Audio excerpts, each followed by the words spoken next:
efficient, executing, shooting for those big goals is predicated on your actions. You're going to want to be a doer instead of a sideline viewer when it comes to trying to be successful. Whenever given an opportunity, you're going to want to take that and go as long as you can with that opportunity. Get as much out of that opportunity as you can.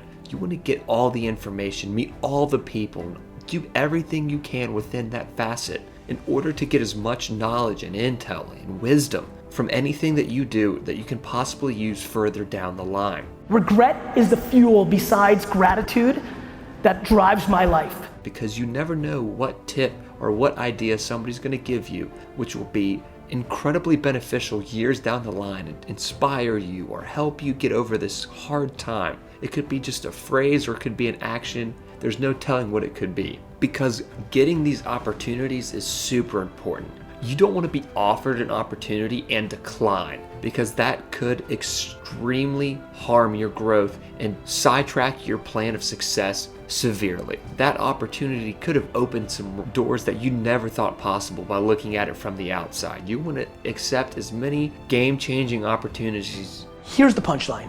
Figure yourself out, love yourself instead of beating up yourself, because we all have unbelievable amounts of shortcomings. As you possibly can, because you never know which one is really going to change your life. And it doesn't necessarily have to be that opportunity, but it could be a person involved in that opportunity, or an action that you took during that opportunity, or somebody seeing you and how you were attacking this challenge that you've been presented with, or anything like that. You never know, and you always want to take as much action as you possibly can. And so what you do when you day trade attention is you have to find angles. What's underpriced?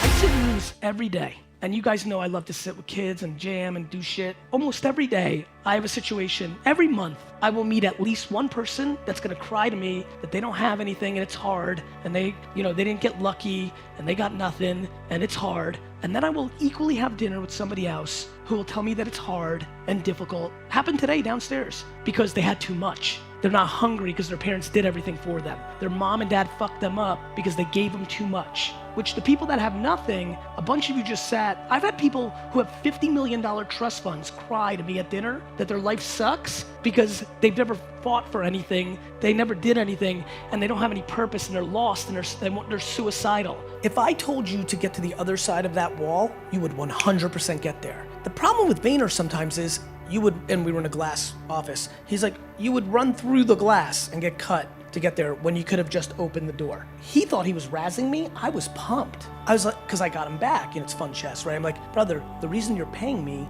is because you usually pay people who just sit in this room and debate going to the door. So I'm pro doing much more than I hear.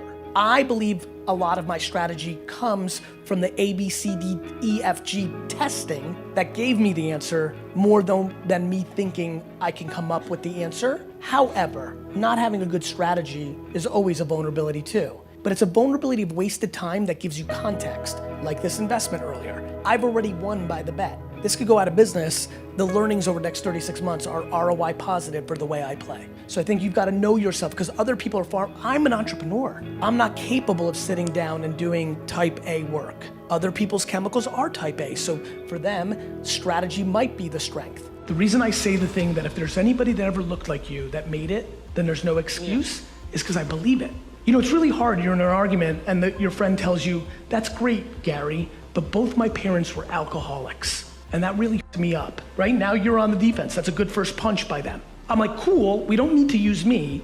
If anybody has ever been successful that had 2 alcoholic parents, which by the way, I know of 3, well then, now what's your excuse, Karen? We are just so interested in blaming everybody else and excuses because we don't want to take on responsibility. And somewhere a long time ago, I went completely, do you know I think everything is my fault? Like, all of it. Like, I think it's weirdly cloudy outside right now and not nice out. My fault. Like, his scar, my fault. Like, I just default into my fault. And everybody tries to do everything else the other way. And let me tell you how good life becomes when you take on responsibility. It gets real good. From 1998 to 2003, in a 5-year window, I grew my dad's business from a $3 to a $60 million business on very, very important terms that matter to this entire room. I had no money. It was a $3 million business that had 10% gross profit, $300,000 before expenses. There was no marketing budget. What I needed is to make every penny work like a dollar. So the strategy became day trading attention. When you day trade attention, my friends, here's what you do. You don't overspend on what everybody believes is tried and true. Every single company in this gorgeous conference right now is grossly overspending money on things that they've been doing for the last decade because it's the things that they accept, or the reporting justifies it, or they're just lazy to try something new. Everyone.